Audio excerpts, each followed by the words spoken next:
You're watching Kim Wilson TV. My channel is dedicated to helping victims of narcissistic abuse get free and stay free. I received a very interesting email from a friend here at the channel named Michael. Hi, Michael. I'm going to read Michael's email to you. Hi, Kim. I hope you're doing well and enjoying the summer. Would you consider doing a video, maybe exploring the question, are flying monkeys narcissists too? I'm really bothered by how flying monkeys just buy into everything the narc tells them. I'm also very bothered by how they see nothing wrong about how fast the narc replaces us. Even if they believe the narc's lies about how awful and abusive we are, don't you think a logical person would at least wonder or notice something off about how fast the narc is in a new relationship? Shouldn't they think to themselves, well, if the ex is so abusive and horrible, why would they even want to jump into a new relationship? Michael goes on to say, I think they have to be disordered themselves to smear and believe lies about someone who's done no wrong to them. I left a comment mentioning as much. Or if maybe not that, maybe you can explore if you think flying monkeys do know what the narc is, but play along to avoid being abused themselves. This is a great question, Michael, and I'm going to talk about this today. I think most of us would agree that a flying monkey is a royal pain in the ass for many reasons. I mean, the biggest reason, of course, being you've just escaped this horrendous relationship. You are reeling from the abuse. Your finances are a mess. Your head is spinning. Quite likely you're physically ill. And now, all of a sudden, out of the blue comes this lunatic that you don't know. I certainly didn't know any of Trevor's flying monkeys. You may know the flying monkeys, which I think would make it even worse if you did actually know them. But all of a sudden, this lunatic comes out of nowhere and is launching a smear campaign against you, attacking your character at a time when you desperately need healing, some peace in your heart and your soul and in your mind, and in come these creatures. The flying monkeys are definitely a problem. I believe there are two types of flying monkeys. One is going to be a regurgitated member of the narc harem, someone that has been an intermittent sexual partner with your narc, someone who has served as a sounding board in the past, someone who possibly has been cultivated for years, brainwashed into believing you are absolutely horrible and that this poor victim narc has been trapped in this cycle of bullshit with you. I think that there is that first type, which is the well-groomed member of the narc harem that is being converted into a flying monkey.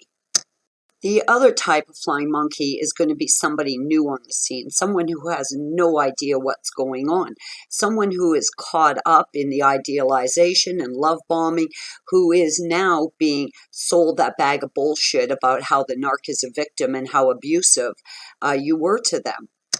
I don't think the first type of flying monkey is really going to stand much of a chance against the narc, because there's a very good likelihood that they have been cultivated over a long period of time.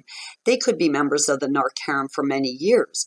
Trevor had narc harem members for many, many years that he had been, intermittently sexually active with, had been lying to for countless years, and not just lying to about me, lying to about other primary sources of supply.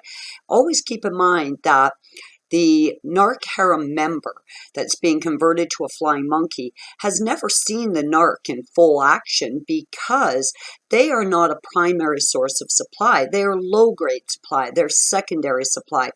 There's no reason for the narc to really lash out at them or inflict any real harm on them, because the narc does not see this person as superior to them. In fact, the narc is going to see this narc harem member, this flying monkey, as very inferior to them. So they don't need to diminish people that are not superior in their mind. Keep in mind, there's no need for them to diminish diminished people.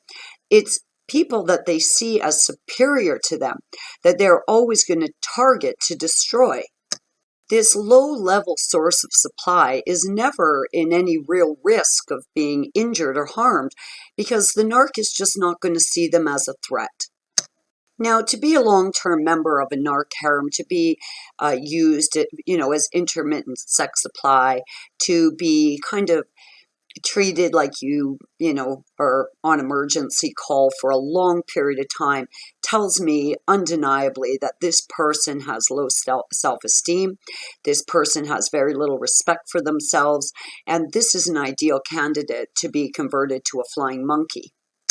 Now, when a person has a very low sense of self-esteem, they may feel quite empowered by smear campaigning you, because quite often when a person really doesn't have a good sense of their self, they, like the narcissist, will try to feed off injury that they can inflict on someone else to try and inflate their own sense of self.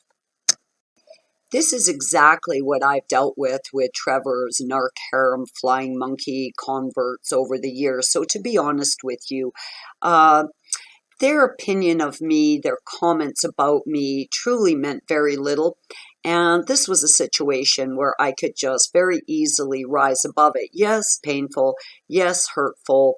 You'd wonder why someone who you'd never met would launch a smear campaign against you.